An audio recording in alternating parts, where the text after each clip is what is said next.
En cada misa tú repites tu sacrificio. Hoy quiero comulgar, habita en mi corazón. Así de par en par eres mi mejor amigo, Jesús.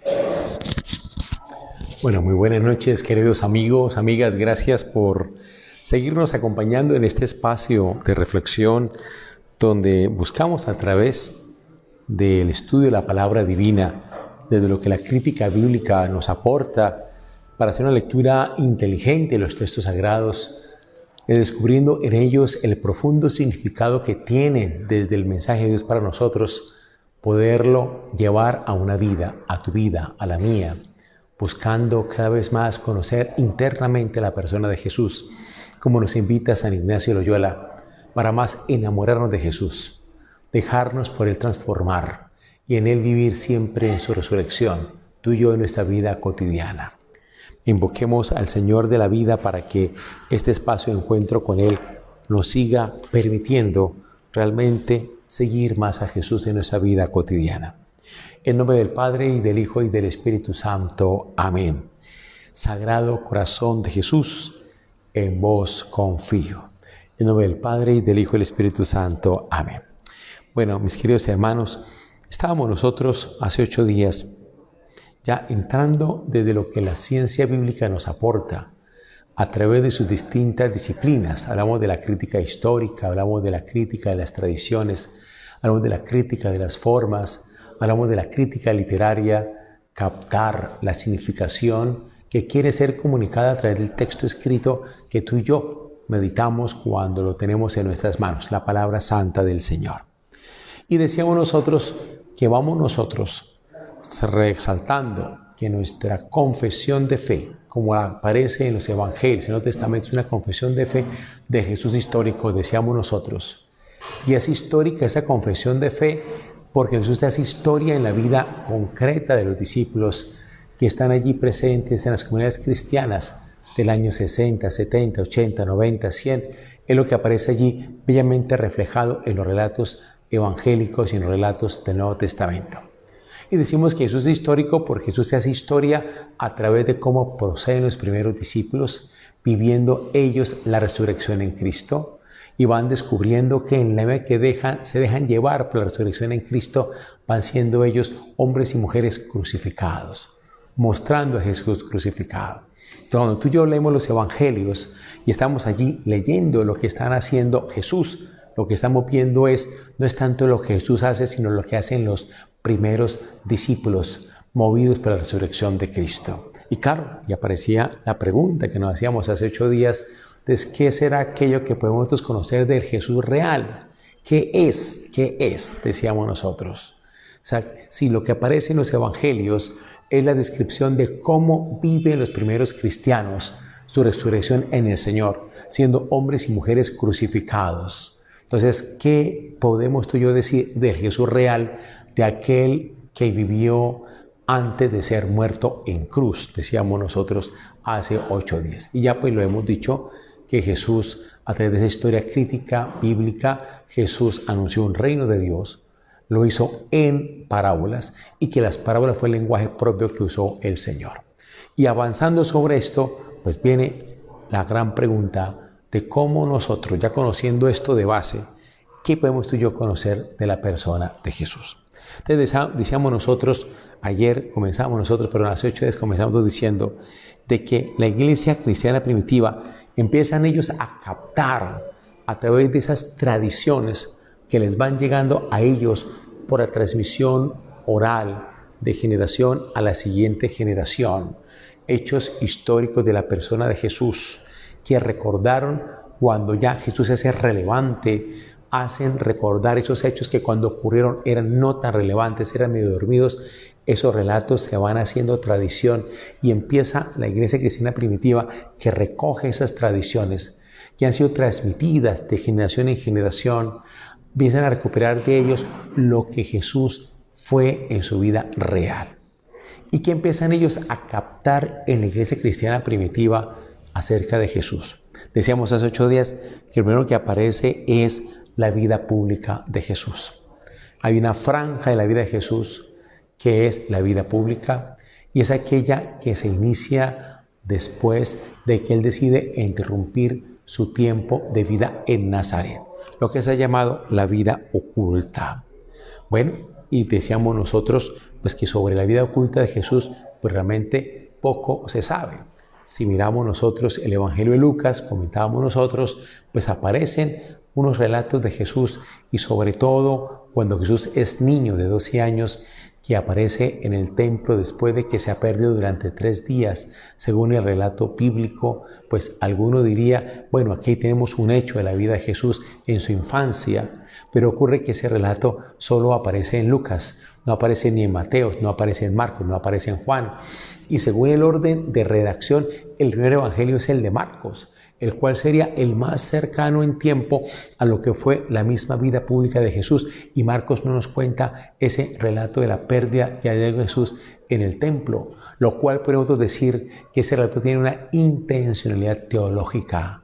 O sea, nos hace sospechar que es posible que ese relato, tal como es narrado en Lucas, pues no aconteció en el Jesús real, sino que el autor sagrado, que es Lucas, él, tomando sin duda la persona misma de Jesús, que quiere significar ante su comunidad, la de Lucas en el año 90, pues elabora teológicamente este relato para comunicar algo.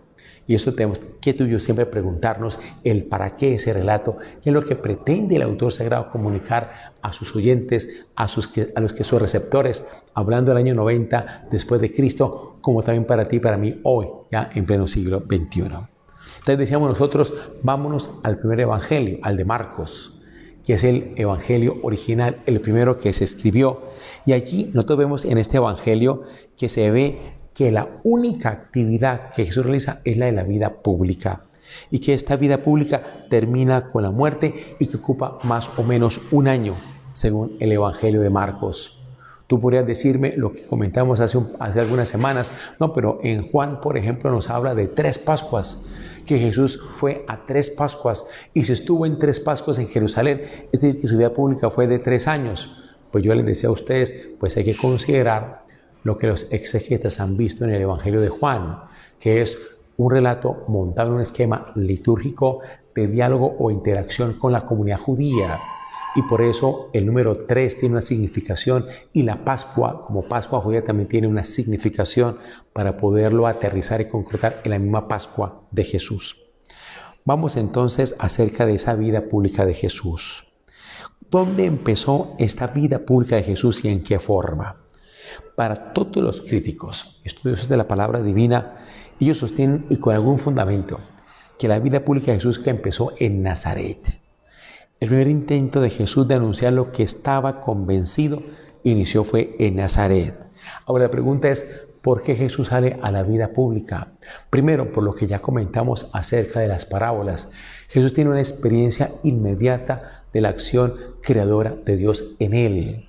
Y él siente o él percibe que esa acción creadora de Dios le está transformando y le funciona para poder enderezarse totalmente de toda torcedura interior.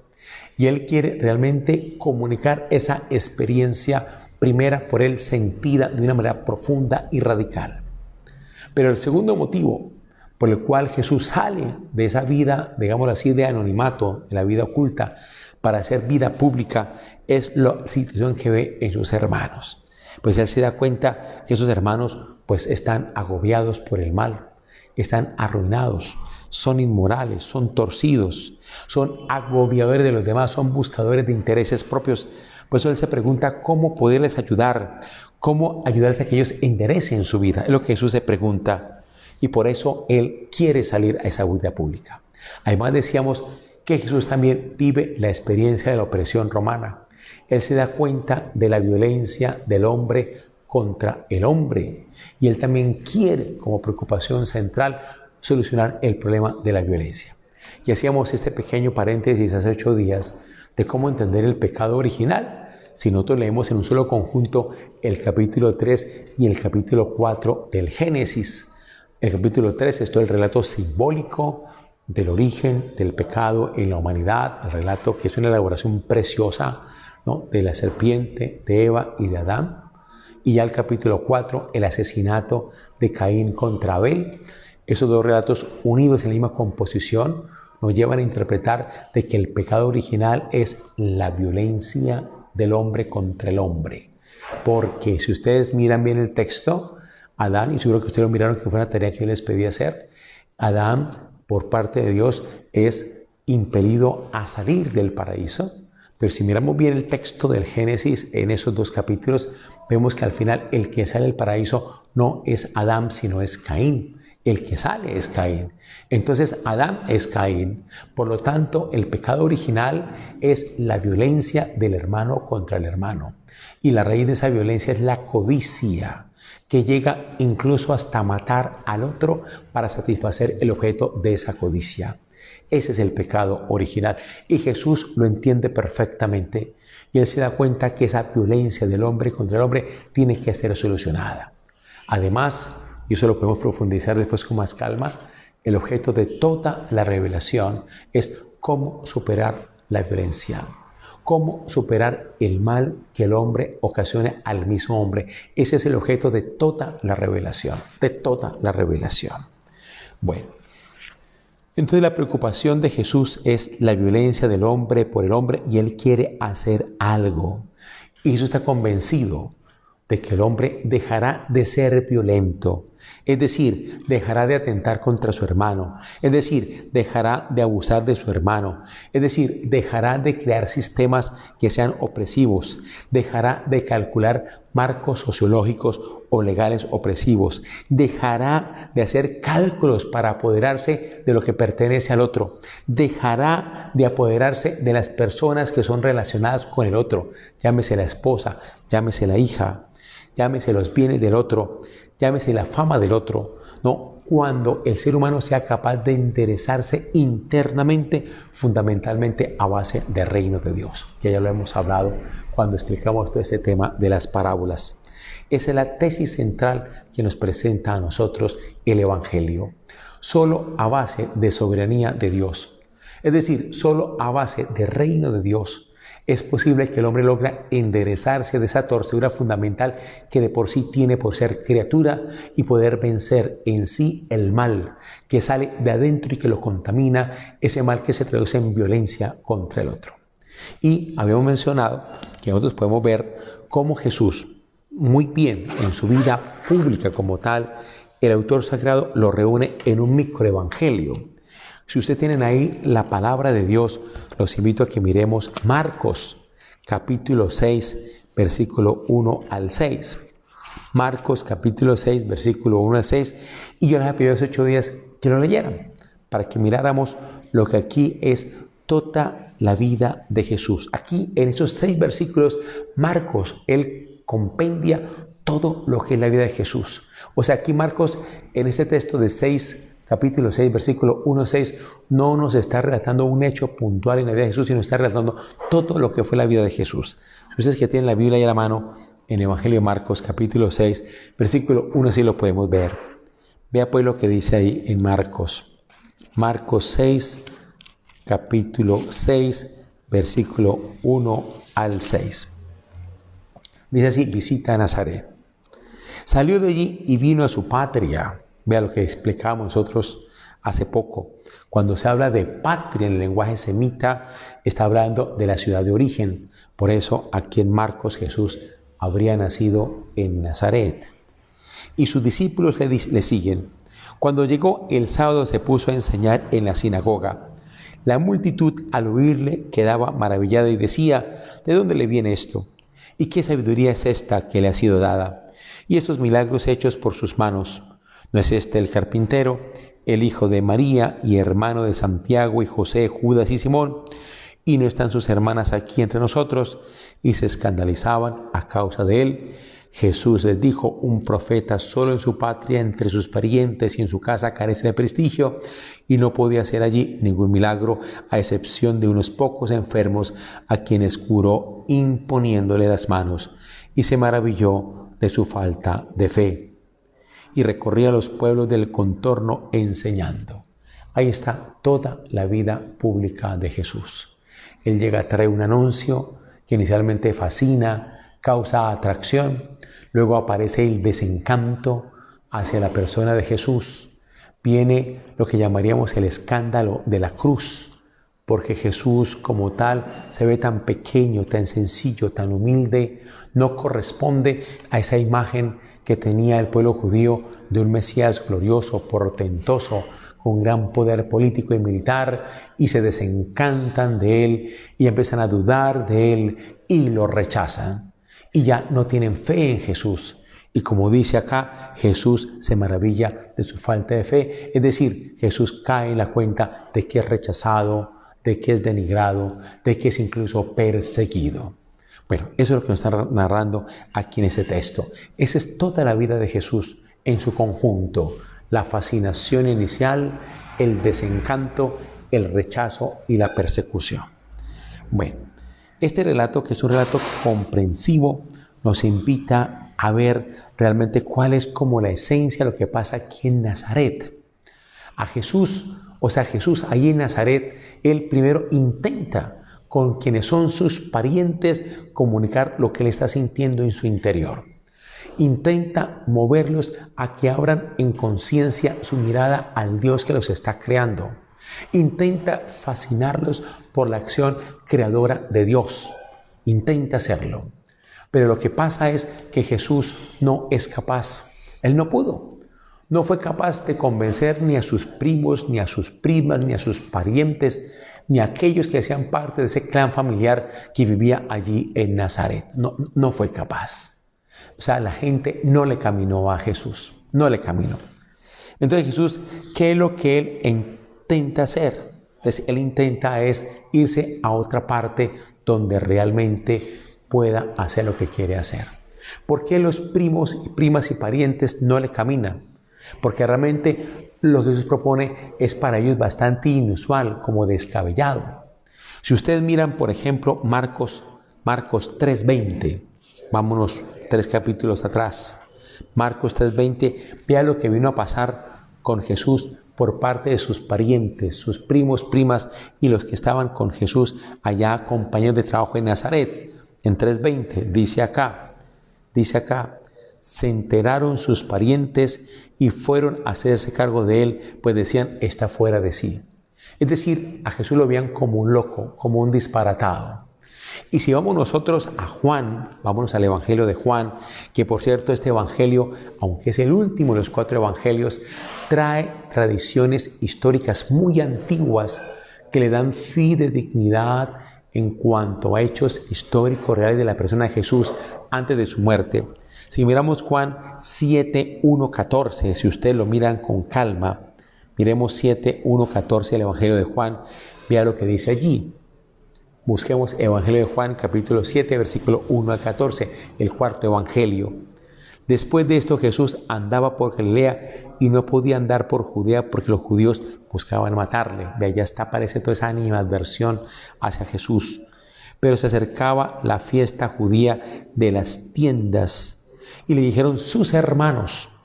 Aquí estamos hablando de sus parientes, de sus compañeros de trabajo de Nazaret. Sal de aquí y vete a Judea, para que también tus discípulos vean las obras que haces. Pues nadie actúa en secreto cuando quiere ser conocido, y si haces estas cosas, muéstrate al mundo. Es que ni siquiera sus hermanos creían en él. Entonces les dice Jesús: todavía no ha llegado mi tiempo, en cambio su tiempo siempre está a la mano. O sea, aquí está reflejando pues lo que ellos están pensando de él. En últimas, ¿qué le están diciendo sus parientes, sus compañeros de trabajo, su familia allá en Nazaret? Usted está haciendo cosas muy raras. Lo de la sinagoga, dicen que usted está haciendo cosas muy extrañas. Usted nos está embarcando nosotros en una aventura que es totalmente loca. Usted con sus cosas disparatadas nos está haciendo crear vergüenza. Usted nos está manchando el honor de la familia. Por favor, váyase de aquí. Entonces, vea el rechazo que Jesús tiene por parte de su familia en Nazaret. Entonces, ¿qué hace Jesús? Jesús se va a buscar a Juan Bautista. Jesús, ¿qué piensa? Yo quiero realmente contarles a otros lo que acontece en mí, la acción creadora de Dios. Y también yo quiero que las personas se enderecen a base del reino de Dios. Aquí mis parientes no me hicieron caso. No pude con ellos convencerlos de que se abrieran en conciencia la acción creadora de Dios. No pude. He oído de Juan Bautista, que está en el río Jordán predicando un mensaje de conversión. Él está motivando a las personas a que cambien y sean mejores. Me voy para allá. O sea, voy a buscar a Juan Bautista y voy a trabajar con él, porque él está en lo mismo que yo también quiero hacer. Eso es lo que pasa con Jesús. Entonces Jesús se va para Juan Bautista, porque él está muy preocupado por sus hermanos. Él quiere realmente su conversión, él quiere realmente cambiar a la gente y cree que el movimiento de Juan Bautista es la respuesta. ¿Qué hace Jesús en el movimiento de Juan Bautista? Allá al otro lado del río Jordán. Allá los que estuvimos ya hace prácticamente año y medio en esta maravillosa peregrinación a Tierra Santa, estuvimos allá en el río Jordán y estuvimos en el sitio donde Jesús estuvo con Juan Bautista bautizando y nos dimos cuenta de cómo es ese lugar. ¿Qué fue lo que hizo Jesús allá? Pues hizo lo que Juan Bautista estaba haciendo. ¿Qué estaba haciendo Juan Bautista? Él tenía ya un puesto de predicación. Estaba subido sobre una piedra, sobre una cátedra. Recordemos que la cátedra, ¿no? Cátedra, la piedra. Estaba Juan Bautista y ahí estaba predicando. Y estaba invitando a los que lo veían a que se convirtieran. Si nosotros miramos Lucas capítulo 3, van a ver ustedes cómo ahí en Lucas se nos narra que la gente que iba a oír a Juan iba buscando un cambio de vida y Juan logra que algunos cambien de vida. El soldado, el fariseo, el publicano, a cada uno le dice lo que tiene que hacer para que cambie de vida y realmente Juan logra que algunos cambien de vida. Y como signo de ese cambio de vida, pues viene el baño en el agua del río Jordán. Ese, entre comillas, bautismo con agua. O sea, el baño con agua del río Jordán como un signo del cambio de vida. ¿Qué es lo que hace Jesús? Jesús también hace lo mismo. También el Evangelio de Juan nos da a entender que Jesús monta, ¿no?, también su puestico, digámoslo así, de bautismo al otro lado del río Jordán, al otro lado donde está Juan Bautista. Y Jesús hace también lo mismo. También invita a un cambio de vida en las personas y como signo de ese cambio viene el bañarse en las aguas del río Jordán. Hay algo interesante que ocurre allí y que nos lo cuenta bellamente el evangelista Juan. Al comienzo, que algunos discípulos de Juan Bautista se van con Jesús, porque les interesa la persona de Jesús, les fascina lo que Jesús está viviendo de esa acción creadora de Dios y están con Jesús. Se hacen discípulos de Jesús. Pero ¿qué quiere decir en este caso, cuando están con Juan Bautista, ser discípulo de Jesús? Es un grupito pequeñito de 3, 4, 5 personas. ¿Y qué hace Jesús con ellos? Jesús quiere que vayan a vivir con Él. O sea, que ellos vivan con Jesús. Vean que es un discipulado no de medio tiempo, sino que es un discipulado de tiempo completo. Y hay algo interesante, aunque tú y yo leemos en los evangelios, ¿no? Que Juan Bautista es el pequeño y Jesús es el grande, que Juan Bautista es el precursor y que Jesús es el que debe venir. Pues aquí lo que estamos viendo es al revés. El que es famoso es Juan Bautista, a quien mucha gente va a oír, ¿no? Como vemos en Lucas, van los soldados a oírlo, van los fariseos a oírlo, van los publicanos a oírlo, van los publicanos a oírlo. O sea, es una persona reconocida. En cambio, Jesús en ese momento es alguien anónimo, alguien pequeño. En realidad, el que es grande en este momento es Juan Bautista. Jesús es pequeñito, es anónimo. Y hay una cosa que es interesante, es que el movimiento de Juan Bautista duró hasta el siglo II. O sea, eso muestra la fuerza que tuvo este movimiento de los bautistas. Bueno, ¿y qué es lo que pasa después? Pues ocurre que Juan Bautista es asesinado por el gobierno de Herodes Antipas. ¿Qué es lo que hay detrás del asesinato de Juan Bautista? Y sobre eso hay varios estudios también serios desde la historia crítica.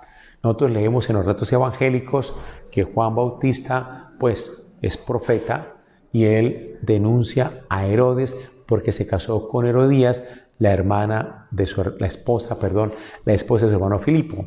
Y por esta denuncia Herodías le tenía odio a Juan Bautista y lo hace decapitar después de una fiesta que tuvo Herodes con varios de sus lugartenientes en su palacio real en Maqueronte.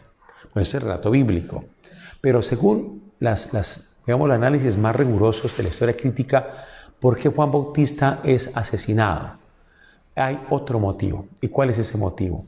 Porque este relato que acabo de contar, que es un relato que aparece en el Evangelio, también tiene una intención teológica.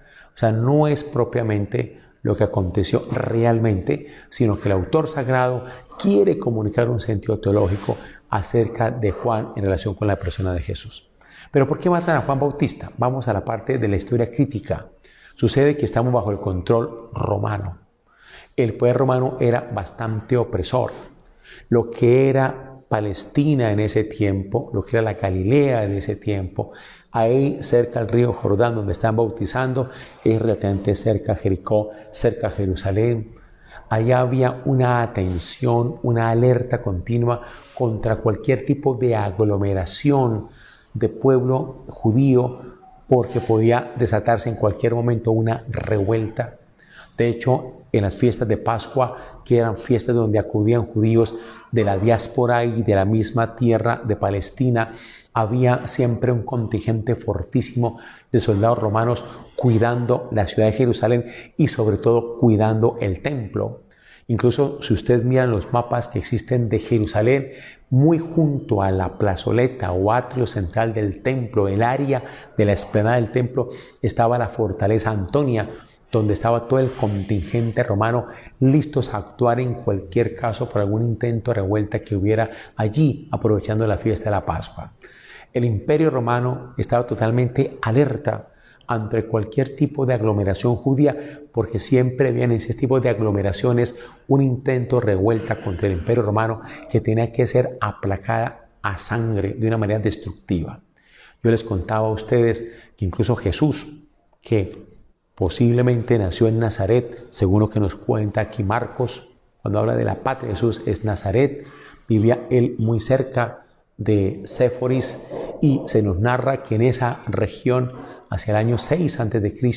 se dio una revuelta también por parte de un grupo insurrecto que fue masacrada por un general romano de nombre Multus, y él sin dudó en crucificar 4.000 judíos crucificados para aplacar esa revuelta.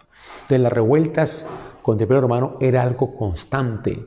De hecho, leemos en los evangelios que el mismo Pilatos en el templo de Jerusalén, ante un intento de revuelta, no dudó en masacrar a los instigadores de la revuelta, y la sangre de los judíos se mezcló con la sangre de los sacrificios en el templo de Jerusalén. Lo vemos también en el evangelio. Entonces, ¿qué pasa con Juan Bautista? Él se va haciendo famoso y conocido por su estilo de vida, por su predicación acuciante, también por su santidad. Una persona de un gran talante extraordinario, de una gran pobreza, en esa austeridad, en el desierto, predicando un mensaje de conversión que calaba el corazón. Entonces viene la gente a oírlo y se convierte en un movimiento. Entonces, ¿qué pasa? El Imperio Romano ve en este movimiento un peligro, porque en cualquier momento podría atizarse allí una rebelión. ¿Y qué ven ellos? La mejor solución es eliminar al líder, en este caso a Juan Bautista. Y recordemos que Herodes pues era, podríamos decir, lugarteniente del Imperio Romano, porque había sido posicionado por el Imperio Romano como tetrarca de esa región, de la región de Galilea. Y de allí que ante esa situación pues haya sido Juan Bautista asesinado con miras a evitar que a futuro se presentara cualquier revuelta por parte de estos que en el momento de Juan Bautista podrían ser usados o manipulados por los instigadores de la salida político-militar para buscar una solución a la opresión romana. Entonces, cuando a Juan Bautista lo asesinan, ya Jesús se da cuenta que por ahí no es la cosa y decide él de una manera extraordinaria volverse a Galilea. Pero no va a Nazaret, sino que va a Cafarnaúm. Eso es lo que hace Jesús. Nosotros podemos buscar, por ejemplo, si ustedes quieren, buscando el texto bíblico, podemos buscar en Mateo 4:16, por ejemplo. Allí aparece un poco la situación. Mateo 4:16, la palabra divina. Mateo 4:16. Encontramos referencia a este hecho en la vida de Jesús. 4:16. Dice allá, cuando dice la vuelta a Galilea, cuando oyó que Juan había sido entregado, se retiró a Galilea. Estamos aquí hablando de Jesús. Exactamente 4:12. Cuando oyó que Juan había sido entregado, se retiró a Galilea y dejando Nazaret vino a residir en Cafarnaúm junto al mar. Nos cuenta acá el Evangelio de Mateo. ¿Y qué pasa allí? Jesús se convence de que lo que tiene que hacer como anunciador no es que la gente lo busque a él, que era lo que pasaba con Juan Bautista. La gente buscaba a Juan Bautista, sino que él como anunciador tiene que ir a buscar a la gente. Entonces Jesús se va a Cafarnaúm, una pequeña población de 200 habitantes que está colocada junto al mar de Tiberíades. Cuando estuvimos allá en Tierra Santa también nos dimos cuenta de ese pueblito, las ruinas que existen. Allá está la sinagoga, está lo que era la casa de Pedro, etc. Allá la visitamos nosotros y nos dimos cuenta de que Tiberíades es un lago realmente pequeño. Incluso se puede ver al otro lado, se ve la otra orilla, se ve muy fácilmente. Es un pequeño poblado de pescadores. No tiene una industria desarrollada. ¿Y qué es lo que hace Jesús cuando llega allá a Cafarnaúm? Lo primero que él hace es buscar un grupo de discípulos, formar un grupo de discípulos. Si nosotros miramos el Evangelio de Marcos, nuestro Evangelio de Marcos, primer Evangelio que aparece, que tenemos nosotros en su formación, Jesús, él ya en el capítulo 1, versículo 16, nos narra la vocación de los 4 primeros discípulos, los 4 hermanos de a parejas, hermanos entre sí, 4 discípulos. Estos discípulos que Jesús se forma, Jesús en Cafarnaúm, es para algo. ¿Para qué forma Jesús un grupo de discípulos? Es lo primero que él hace. Buena pregunta. Jesús se coloca como un trabajador gratuito. En los relatos del Evangelio, en la vida pública de Jesús, se muestra que Jesús no tiene ni una sola moneda. Vive de lo que le den. Cuando la iglesia pone el modelo ideal del Señor de Jesús, lo pone como han visto al Jesús real. Cuando tú y yo leemos, por ejemplo, en Mateo 10, que se mandan a los discípulos en misión y les dicen, lleven un par de sandalias, lleven una túnica, lleven un morralito, lleven de pronto un bastón, lleven un mendrugo de pan. Nos dice eso Mateo. ¿A quién están ellos describiendo? Están describiendo lo que ellos habían visto de la persona de Jesús. O sea, este discípulo que se va sin nada, solo con lo que tiene puesto, viviendo de la providencia, confiando en lo que generosamente los que lo van a hospedar le van a dar, lo que está describiendo cómo era Jesús. Una persona que andaba con una túnica, que andaba con sus sandalias, que tenía un bastoncito de pronto y nada más. Una persona pobre, una persona que no cobraba por su trabajo, una persona que era totalmente gratuita en su servicio, una persona que pedía y vivía de lo que le daban. Así empieza Jesús a vivir en Cafarnaún. ¿Y qué es lo que hace Jesús allí? Ganarse la gente a través de ese servicio gratuito. Jesús era un individuo que está a la orilla del lago con unas ganas de entrar en las personas y ve que la manera de entrar en las personas es sirviendo. Entonces él se ubica frente a la barquita de Pedro, los ve a ellos trabajando ahí en las redes y les va preguntando: oiga, hermanito, ¿en qué yo les puedo ayudar? ¿En qué les puedo yo servir? Y se mete con ellos, a pescar con ellos, a trabajar con ellos, sin cobrar nada, gratuitamente. Y así él sirviendo y sirviendo y sirviendo y ayudándoles a pescar gratuitamente, Jesús va haciendo amigos, va haciendo amigos, va haciendo amigos. Y esto es algo que va a implicar la formación de ese grupo de discípulos que aparece allí ya relatado en los primeros evangelios. ¿Y qué hace Jesús en ese momento? Toda su preocupación de Jesús es con estas personas que va formando como discípulos, pero también los enfermos de Cafarnaún van a ser el objeto de preocupación de Jesús. Todo el tiempo de Jesús está dedicado a servir a esas personas que son enfermas. ¿Qué quiere decir esto? Que Jesús allí, Él no está echando rollo de predicación. Él no está predicando, no. Él lo que está es viviendo un testimonio de servicio. Y lo está diciendo, y lo está viviendo, y lo está testimoniando, no tanto para que le crean que Él es bueno, no. Sencillamente a Él lo que le interesa es que las personas cambien. Y Él va mostrando con su testimonio, cuidando de los enfermos, cómo ese amor que Él siente de adentro lo lleva a buscar el bien de aquellos que están sufriendo junto a Él. O sea, Él le interesa, preocupándose por los enfermos y preocupándose por este grupo de amigos que va formando en un servicio gratuito y desinteresado. Le está interesando es que la gente se enderece, que la gente no sea ambiciosa, que no engañe al vecino en un negocio, que no aprovechen del vecino, que no atropellen al vecino, que no hagan cosas torcidas. Exacto, eso es lo que Jesús está haciendo con ellos todo el tiempo. Y les va diciendo: si ustedes quieren ser derechos, tomen conciencia de Dios que está en su interior. Un Dios que los está creando desde adentro y abran el espacio. Es lo que Jesús está haciendo con ellos todo el tiempo.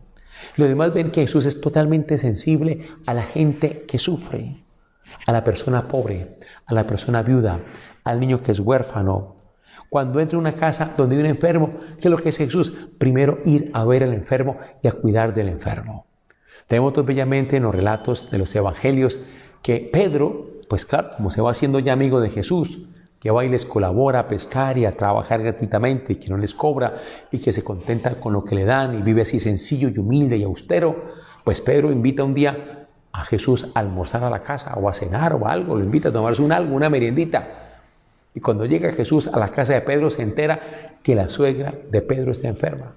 ¿Qué hace Jesús? Se va a cuidar a la suegra, se va a curar a la enferma, se va a atender a la enferma. Eso es lo que hace Jesús.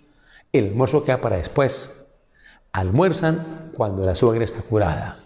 Es decir, el compartir en la comida se da después de que Jesús ha atendido y cuidado de esta persona enferma. Eso es lo que Jesús hace. Entonces, yo les decía a ustedes, lo primero que hace Jesús cuando llega a Cafarnaún es formar un grupo de discípulos. Y en eso los evangelios todos nos lo narran de esa manera bella. Forma un grupo de discípulos. Jesús hace ambiente entre esos pocos discípulos con los que Él comienza. Según la crítica bíblica, Él ejerce una actividad docente de enseñar a estos 4, 5 o 6 discípulos que Él forma al comienzo. Y estos son los discípulos que son totalmente cercanos en la persona de Jesús. Si tú y yo miramos el Evangelio de Mateo, podemos mirarlo por favor. Estuvimos meditando hace poco, por cierto, ¿no? en las lecturas del tiempo ordinario. Vamos a encontrar nosotros en el capítulo 5, en el capítulo 6, en el capítulo 7, unos discursos, ¿cierto? Vamos a mirar allá, unos discursos, 5, 6 y 7 del Evangelio de Mateo. Esos discursos, ¿qué son? Es la actividad docente que Jesús ejerce con este grupito de discípulos que ha ido formando, 4, 5, 6. Nuestra imaginación, alimentada por las películas, nos hace ver a un Jesús montado en la cimita de una colina y una multitud inmensa oyéndolo. Pues no, lo que la crítica histórica y bíblica nos dice es, Él dedica su tarea docente y formativa a este grupito chiquitico de discípulos que ha ido formando a partir de la amistad, fruto de su servicio gratuito. Y en esos discursos lo que está enseñando es que los discípulos tomen muy seriamente el Evangelio. Es decir, que tomen muy seriamente la acción creadora de Dios dentro de ellos. Eso es lo que Jesús les está invitando.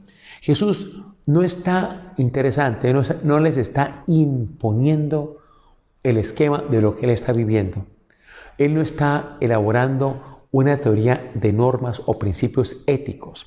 Jesús no les comunica una doctrina. No, Jesús lo que les invita es a que ellos se hagan conscientes de lo que Jesús, pero de lo que Dios está haciendo al interior de ellos. Jesús no les trae un modelo de ser hombre o de ser mujer. Jesús lo que hace es invitarlos a que se den cuenta de cómo Dios trabaja en su interior, de que abran su conciencia a esa acción de Dios en su interior que es creadora, y de que el hombre o mujer que ellos pueden ser no es tanto lo que Jesús quiere que ellos sean, sino lo que Dios quiere que ellos sean si se abren en conciencia a la acción creadora de Dios. Eso es lo que pasa con Jesús. Entonces, ¿qué es lo que pasa aquí con Mateo en el capítulo 5, 6 y 7? Cuando me gustó ese rollo de discurso, es toda la tematización que hace la comunidad cristiana de Mateo, estamos hablando del año 80, ¿no? Sobre cómo ellos van entendiendo esa acción de Dios en la persona, transformándola profundamente. ¿Qué es lo que está pasando allí? Por ejemplo, si nosotros miramos, por ejemplo, las bienaventuranzas, y eso lo comentamos hace poco con el tema de las parábolas, las bienaventuranzas es unos principios de vida, no son doctrinas, no son mandamientos. Las bienaventuranzas lo que refleja es una escala de valores que voltea al revés lo que el mundo presente considera importante, lo voltea al revés. Lo que dice en última las bienaventuranzas, si tomamos al espíritu que les anima, es que lo de abajo se pone arriba y lo de arriba se pone abajo. Que realmente lo que vale es lo pequeño, que lo grande es lo pequeño, que realmente el que puede es el impotente, es el que no es capaz. O sea, voltea totalmente todo. Por lo que explicábamos nosotros de esa acción creadora de Dios que es pequeña, que es humilde, que es anónima, que es muy sencilla, trabajando interiormente el ser del ser humano. Jesucristo realmente Él no impone, Él no somete, Él no obliga. Lo que hace humildemente es proponer lo que está aconteciendo en su interior. ¿Qué hizo Jesús fuera de sus discípulos? Pues prácticamente nada. Todos los discursos de Jesús son en principio para sus discípulos cercanos, ese grupito de 4, 5 o 6. Un grupo para hacerlos tomar conciencia de algo. No es para enseñarles nada, sino para hacerles tomar conciencia de la acción creadora de Dios en ellos. Observemos que en el Evangelio, observemos que en los Evangelios, si miramos que en todo están los discípulos. Si Jesús está enseñando a la multitud, ahí están los discípulos. Si usted está sanando un enfermo, ahí están los discípulos. Si no están haciendo nada, ahí están los discípulos. O sea, vean que la presencia de los discípulos es central, según los relatos del Evangelio. Nunca Jesús está sin ellos. Si Jesús está orando, ahí está con ellos, o los invita a que le acompañen en la oración, así se queden a un lado. Siempre están con Jesús, siempre, siempre. Nunca están sin ellos Jesús. Directo o directamente, directo o indirectamente, Jesús siempre está con los discípulos. Mira, eso resalta la labor de Jesús de formar este grupo de discípulos. Déjeme decirle lo siguiente. En los últimos meses, 6 meses antes de morir, Jesús quedó totalmente fuera de banda. Yo les contaba a ustedes que hacia septiembre del año 29, Jesús fue a la fiesta de las tiendas en Jerusalén. Y en esa fiesta de las tiendas fue porque allí de una manera muy especial, se celebraba la imagen de Dios Yahvé, liberador de su pueblo. Esa fiesta para Jesús era muy importante. Yahvé como rey del pueblo de Israel, porque Jesús era, como buen judío, muy devoto de Yahvé, rey de Israel, y por eso va a esa fiesta de las tiendas en Jerusalén, septiembre del año 29. Y allá en esa fiesta es cuando los discípulos se dan cuenta que a Jesús lo quieren matar, porque Jesús está mostrando a través de su vida y a través de esta manera de comunicar a Dios, un Dios muy distinto del que profesaba el judaísmo de la época, y ven en Jesús un peligro para la ortodoxia judía, y por eso lo quieren matar. ¿Y qué pasa? Ante ese hecho de que Jesús lo quiere matar, ¿qué hace Jesús? Jesús se va de Jerusalén y Jesús no regresa a Galilea. Prácticamente podríamos decir Jesús huye. ¿Y para dónde se va? Se va para el otro lado del río Jordán, y allá Él no se queda quieto, Él allá sigue activo haciendo lo que siempre había estado haciendo, con aquellos discípulos que le quedaron, que fueron muy pocos, porque ahí es donde se da la gran crisis, como vemos la crisis de Galilea, aquellos que empiezan a ver que Jesús no es este Mesías que de pronto estaban esperando que fuera, lo abandonan. Y muy pocos siguen con Jesús. Es más, al parecer en la crucifixión de Jesús prácticamente no había ninguno. Prácticamente no había ninguno cuando Jesús lo crucifica. Entonces, unos poquitos discípulos se van con Jesús allá al otro lado del Jordán, y allá sigue Jesús haciendo lo que podía hacer, siguiendo, formando este grupo de discípulos, especialmente en esa toma de conciencia de la acción clara de Dios. Y también sigue allá haciendo lo que hacía en Cafarnaún, sensible ante el dolor del enfermo, sensible ante la necesidad del que sufre, atendiendo a aquel que era vulnerable, cuidando de aquel que estaba en situación de necesidad. Ahí Jesús vive desbocado, ayudando al que sufre, compartiendo su vida, compartiendo su palabra, compartiendo su pan, compartiendo su aliento, compartiendo su esperanza con el pequeño, con el frágil, con el sufriente. Lo hace al otro lado de Jordán. Y lo hace allá porque Él quiere estar lejos tanto de los poderes civiles, hablemos del poder de Pilatos, como de los poderes religiosos, hablemos de escribas, maestros de la ley, de los fariseos, de los sumos sacerdotes, de los levitas, o sea, estar lejos de todos ellos. Y estando allá, ¿qué ocurre? Que uno de sus amigos, Lázaro, se enferma y se enferma de muerte, y a él le llegan con la noticia: tu amigo Lázaro está enfermo. ¿Qué hace Jesús? ¿Qué hace Jesús salir de ese lugar donde se había ido, ¿no? Donde se había ido huyendo realmente de esa amenaza de muerte que él ya había oído allá en Jerusalén en septiembre del 29. ¿Qué lo hace a él salir de allá? Pues la enfermedad de su amigo entrañable. Y Jesús, ahí es cuando él decide salir de allí e ir a Betania, que es muy cerca de Jerusalén, prácticamente está en las goteras de Jerusalén. Nosotros fuimos allá y conocimos eso, está a 4 kilómetros de Jerusalén, muy cerca. Y fue allá a visitar a su amigo enfermo y también a visitar a sus amigas, las hermanas de Lázaro, Marta y María. ¿Y qué pasa allá? Lo atrapan. Y cuando lo atrapan es cuando lo matan. Viene el punto acá interesante. Jesús, él se pone en un dilema. Y el dilema es: voy a visitar a mi amigo, pero si lo hago, me matan, me asesinan.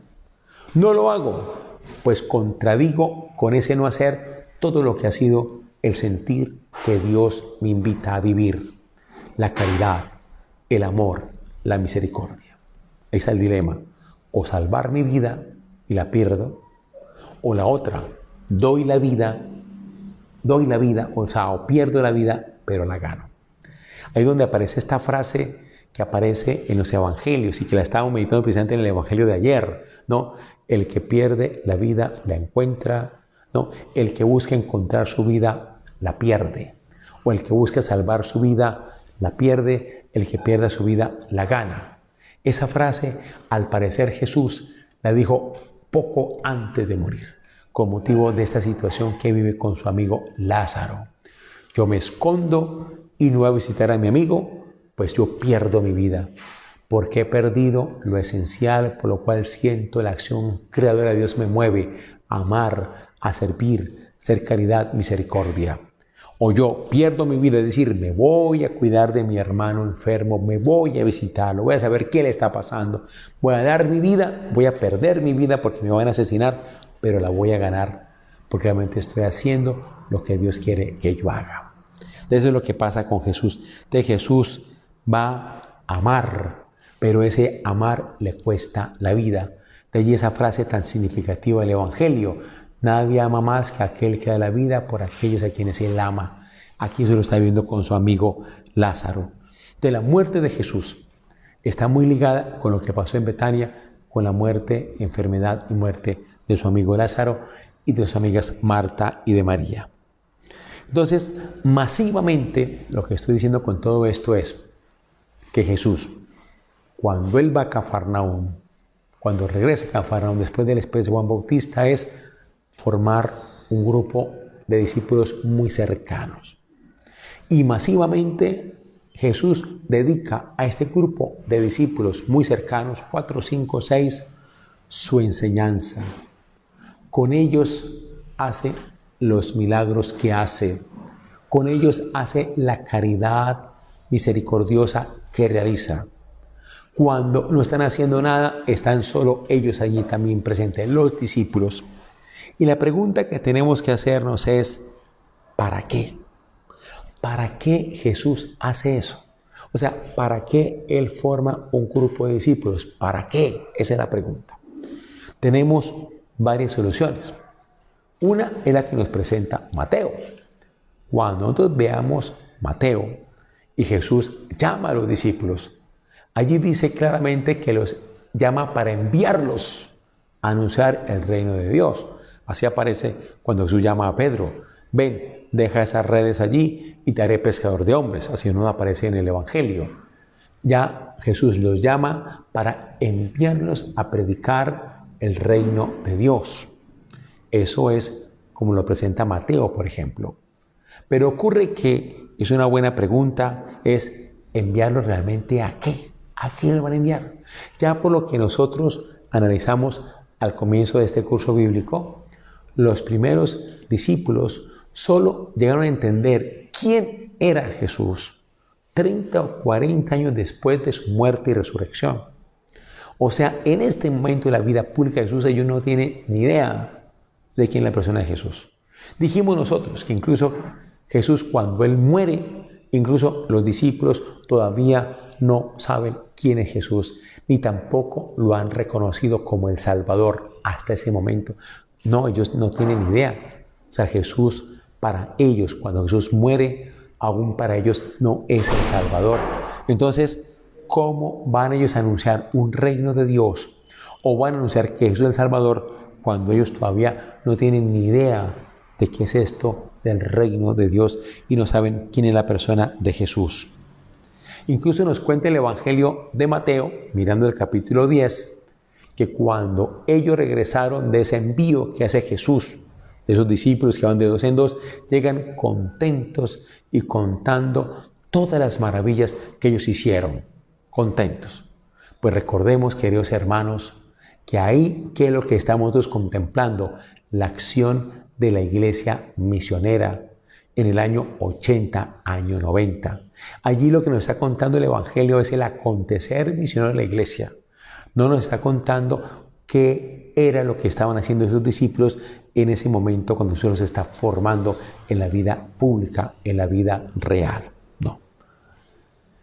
La misión es una misión de la iglesia. Todos los relatos de misión que encontramos en el Nuevo Testamento y en los Evangelios son relatos de misión de la iglesia, y hablamos de la iglesia que ya está viviendo intensamente el misterio pascual. Es decir, cristianos comprometidos por la causa de Jesús, pero ya han pasado 30, 40, 50, 60 años después de la muerte y resurrección de Jesús. O sea, para que haya misión se necesita misterio pascual. Si no hay misterio pascual, no hay misión. Y aquí, en este momento de la vida de Jesús pública, aún no ha habido misterio pascual. Por lo tanto, no puede hablarse de una misión por parte de los discípulos, para la cual esa misión Jesús los llamó y los formó. Entonces, no es para eso. No es para eso. Entonces es impensable, según esto, que Jesucristo fuera a formar un grupo de discípulos para enviarlos en misión. Es impensable. No es para eso. La pregunta que queda es, ¿a qué los envía? O mejor dicho, ¿para qué los forma? ¿Para qué forma este grupo de discípulos cercano, íntimo, cuando llega a Cafarnaún y a ellos dedica intensamente su vida pública, tanto en la enseñanza como en los milagros y acciones de misericordia que realizó intensamente en esa vida pública? ¿Para qué los formó? Pregunta que nos queda. Vamos a dejar hasta aquí, hermanos queridos. Seguimos en 8 días y que el Señor nos ayude realmente a ir entendiendo más ese llamado también a ti y a mí, tú y yo, discípulos de hoy, de la persona de Jesús. ¿Para qué nos llama Jesús a ser sus discípulos?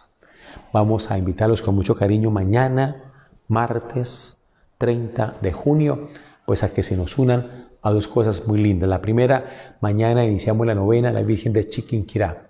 5 de la tarde cada día, meditando con nuestra patrona de Colombia, nuestra patria hermosa, consagrada a la Virgen María en esta advocación, cuyos 100 años recordamos el año pasado. Únanse por nosotros, por favor, en esta bellísima novena que iniciamos mañana, 5 de la tarde, por esta plataforma virtual.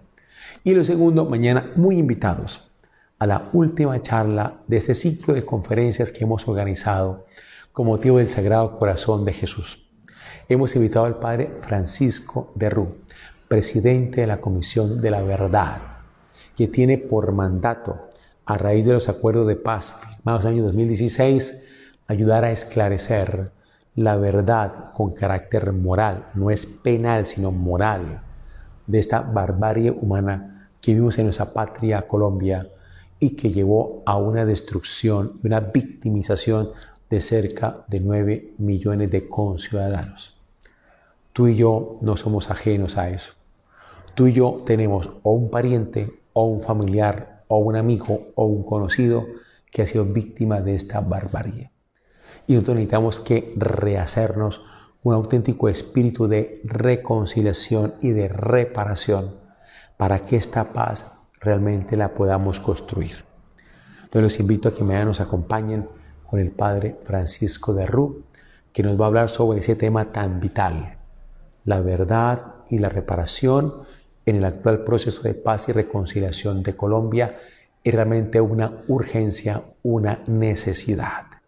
Y qué hermoso que podamos beber de la sabiduría y espiritualidad de este gran jesuita, sacerdote, que ha dedicado toda su vida a trabajar por la paz de Colombia, a trabajar por la paz de los colombianos. Entonces mañana muy invitados, 7 de la noche, a unírsenos por esta plataforma virtual o también por nuestra página web sagradocorazonbucaramanga.com. Y también acompáñenos este viernes, primer viernes de mes. Vamos a tener nosotros ya momento muy bello de orar con el Señor en el Santísimo Sacramento del altar, y también estaremos nosotros en la oración y consagración al Sagrado Corazón de Jesús en la Eucaristía 4 de la tarde. Pues muchas bendiciones para todos ustedes. Les deseo una muy feliz noche, que el Señor nos acompañe y nos bendiga, y que esta bendición les conceda salud en su cuerpo, les conceda estabilidad, serenidad y paz en su alma, y que les conceda fuerza y gracia de Dios en su espíritu. Padre, Hijo y Espíritu Santo. Amén.